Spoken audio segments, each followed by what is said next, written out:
So the fundamental counting principle says this. The fundamental counting principle says to get all options.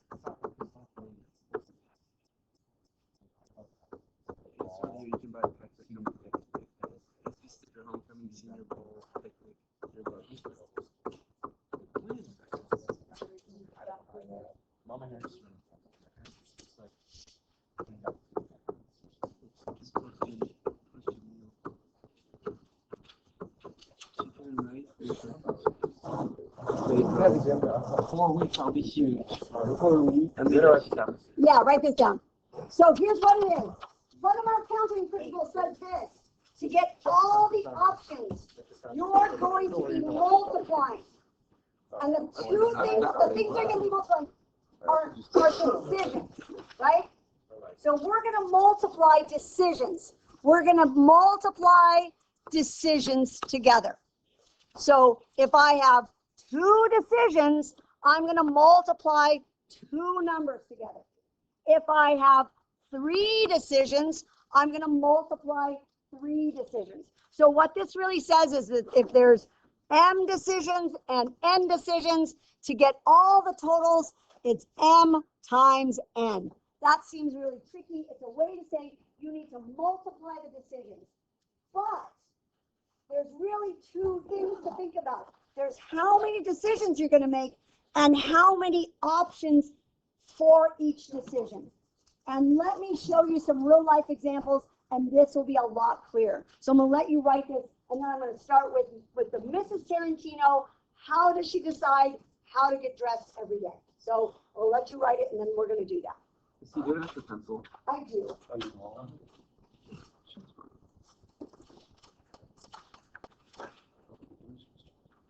you. It says to get all options, 1, you need to know how many decisions, and 2, how many choices for each decision. Okay, I'm gonna let you do that. So here's what you notice. I don't really wear dresses, and I don't really wear nice pants. I literally wear stupid Lululemon dance pants and a diving shirt. That's pretty much what I wear every freaking day. So when I wake up in the morning, or before I go to bed, because I'm that lazy, I make literally 2 decisions. And my 2 decisions are pants and shirt. That is it. I make 2 decisions. What am I going to wear for my shirt? What am I going to wear for my pants? Then I have my Adidas. Everything else is the same, right? I am making 2 decisions. And it turns out I now, because I bought a new pair, I have 5 different colors of these pants, right? So I have 5 options under the pants. And every time I go diving to a new place, I get a dive shirt, and I have like 9 dive shirts.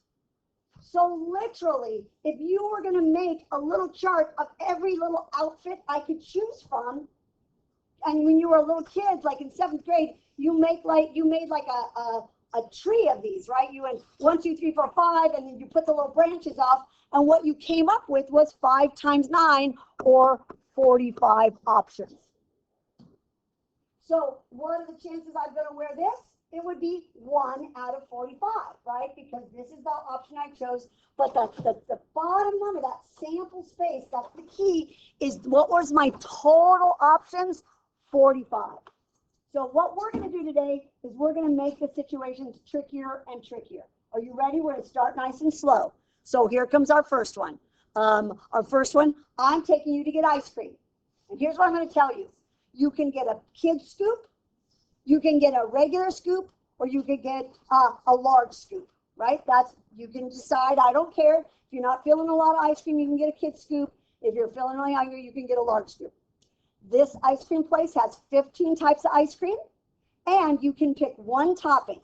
And they got a row of 8 different types of toppings. So here's what you want to think to yourself. The lady at the counter is going to ask you how many questions. What's the first thing she's going to ask you? What size, right? Isn't it like what scoop is she going to get? So the first thing that you're going to choose is what size, right? So that's your first decision place. What's the next thing she's going to ask you? Really, think about it. What's the next thing she's going to ask you? What flavor? What flavor? And then what's the last thing she's going to ask you? What topping do you want on it, right? So the key to these tonight, I swear to God, in the beginning, it's so easy, but I really recommend doing these little line things because that's going to help you, right? So now my next question is, how many options for each decision? I had 3 options for size. I have 15 options for flavor, and I have 8 options for toppings. So to do this, the actual says, what are the different combinations of ice cream cones you could get? The answer would be 3 times 15 times 8 is the math, literally baby math. 3 times 15 times 8 and 360. It is. It's that easy. Well, let me ask you this. What if you get in there and you want, you pick your size and you pick your ice cream type, but you don't like any of the toppings? That's going to change that last number. Does anyone know how it will change that last number if you say no toppings for me? Get rid of it. It doesn't quite get rid of it. But now instead of having 8 choices to pick from, there is an additional option. What's the additional option? No. None. Does that make sense? So now you have to add in a whole list of ice cream cones that have no toppings. Does that make sense? So saying no to something is a choice, right? So we're going to do one that is like, do you want extra cheese, yes or no? That's 2 choices, yes to cheese or no to cheese. So no is often an option. Could it have been an option for flavor? No, because if you pick no flavor, you don't get an ice cream cone. Could it have been a choice for a size and you said no size? No, it wouldn't have worked on that one. So sometimes you got to be careful on that one. This one did not give you the option for no topping. So sometimes it will tell you, the problem will say you can pick it or none, and you have to watch for that. Okay, here comes the next one. Here comes my varsity softball, and see, the girls aren't even here today for me to do it. Hopefully they're watching the video. The varsity, these are students that I've had that are playing varsity baseball or softball, and Max and Ashley want to have a friendly pitching competition in class, and they're going to warm up with some practice pitches, and their teammates are offering to catch for them. So the first thing I'm going to ask you, look what it says. I want a pitcher-catcher pair. So how many decisions am I making? How many lines am I going to have? I'm going to have a what and a what. Talk to me, pal. 2, because I'm going to have a pitcher and a catcher, right? So the first thing is, I got this and I got this. How many people can I pick for pitcher? 2. How many people can I pick for catcher? 6, right? 1, 2, 3, 4, 5, 6. So I got 12 combinations, right? So again, the key to this tonight is to think, is it, no, it's 12, right? Yeah. Is to think in terms of questions. I would ask you, who's your pitcher?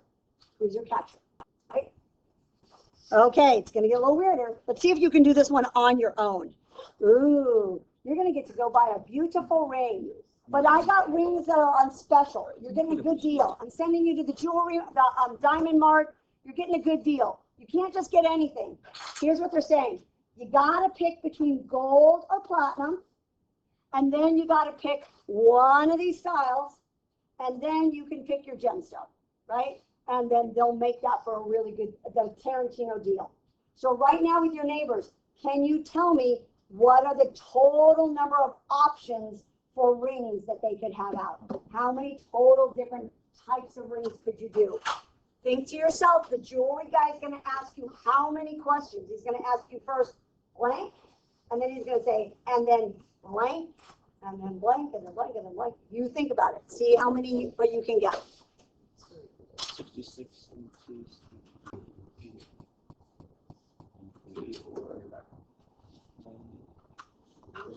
96. I think it's 84.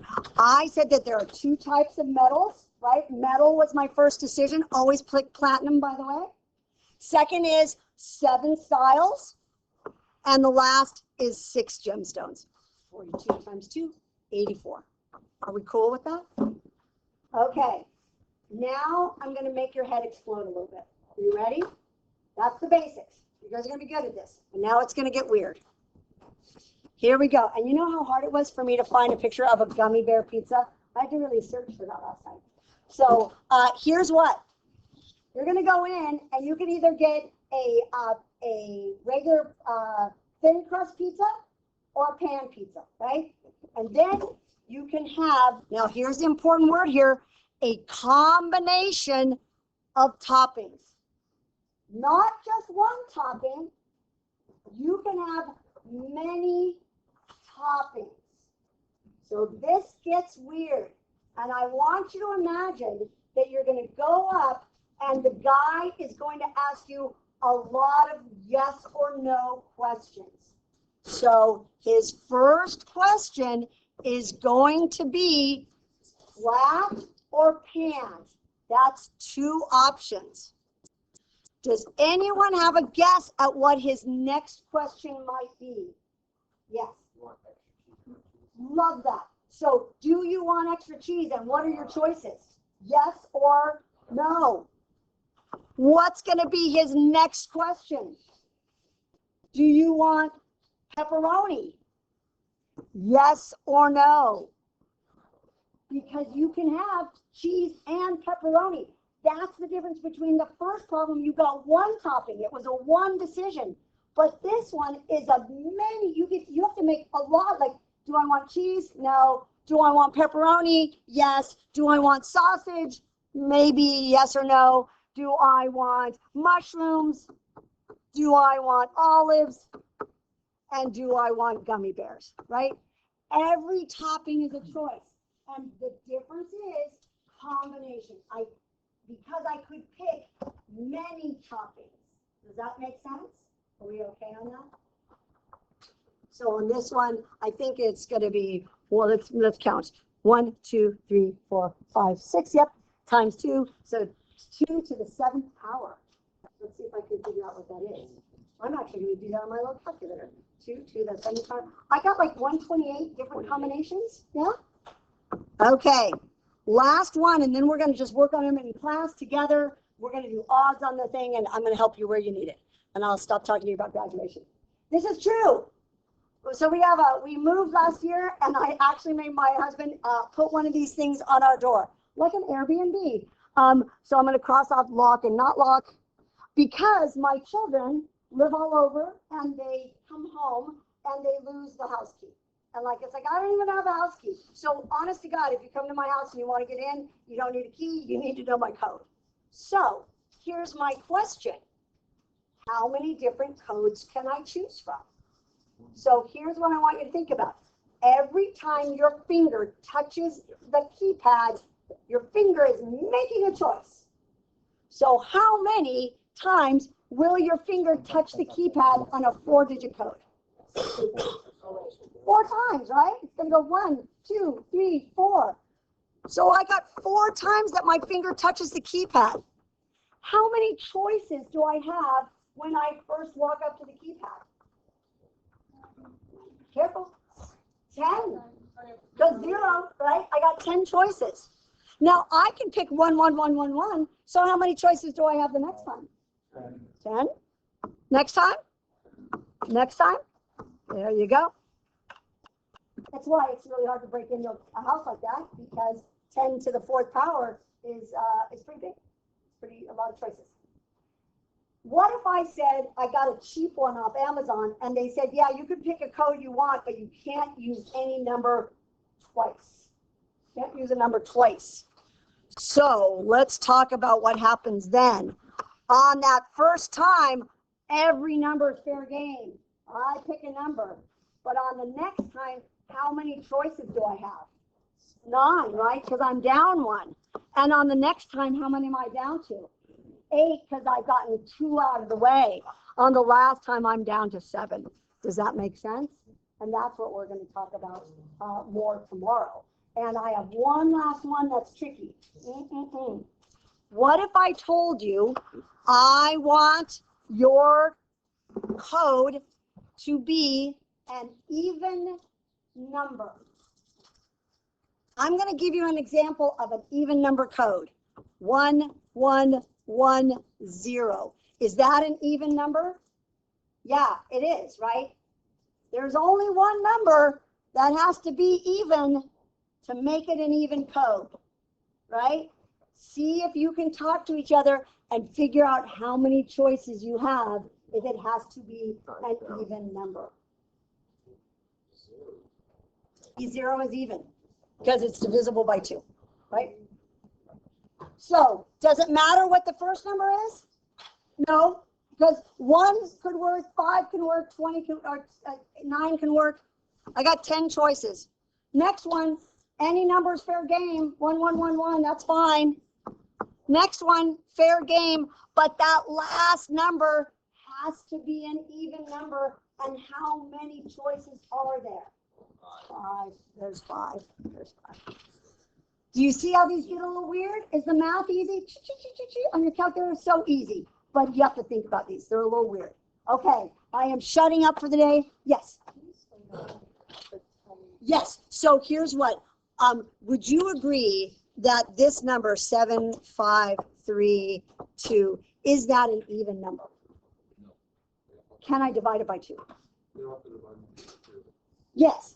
Because all we do to decide if something's even or odd is we look at the last digit. Does that make sense? So can these all be even or odd? Sure. But this last one, because I have a lot of kids will say, oh, that has to be a 2, you know what I mean?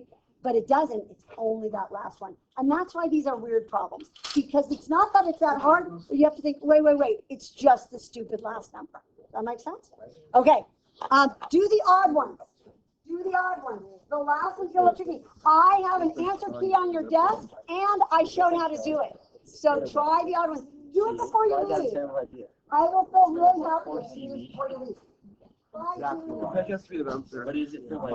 Is it for like the ghetto kids or for like the respectable? What she do?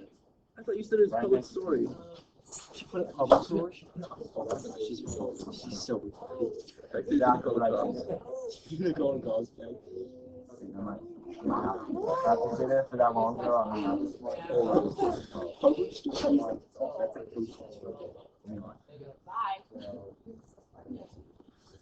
See you tomorrow, weirdos.